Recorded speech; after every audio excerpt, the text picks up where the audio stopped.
প্রকৃত অর্থে যদি আহতদেরকে খবর নিয়ে থাকেন, আমি ব্যক্তিগতভাবে সম্মুখ সারি একজন যোদ্ধা, কালকে থেকে আমার কাছে 50 জন ফোন দিয়েছে। এখন পর্যন্ত 6 মাসে 1 লাখ টাকা পাইনি। প্রথম ধাপে যে 1 লাখ টাকা, সেই 1 লাখ টাকা পাইনি। আমি এখানে বলতে চাই, প্রিয় নেতৃবৃন্দ, আপনারা জানবেন বর্তমানে প্রকৃত আহত যোদ্ধারা ভালো নেই, যার পরিপ্রেক্ষিতে আপনাদেরকে এখানে আজকে চিফ গেস্টের ভূমিকায় অতিবাহিত করা হচ্ছে।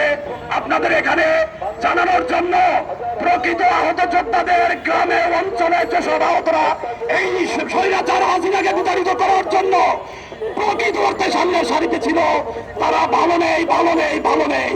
সুতরাং আপনারা এটি বিবেচনায় নেবেন এবং এই যে ডক্টর ইউনূস সাহেবের বাসভবনে 30 জন লোক গিয়েছিল, সেই 30 জন লোক নাগরিক কমিটির মাইম্যান হয়েছে, মাইম্যান।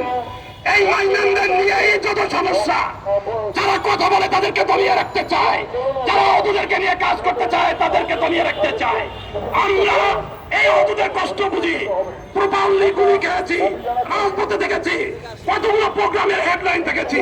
আমাদেরকে বাদ দিয়ে সেই ডক্টর ইউনূস সাহেবের বাসভবনে গিয়েছে।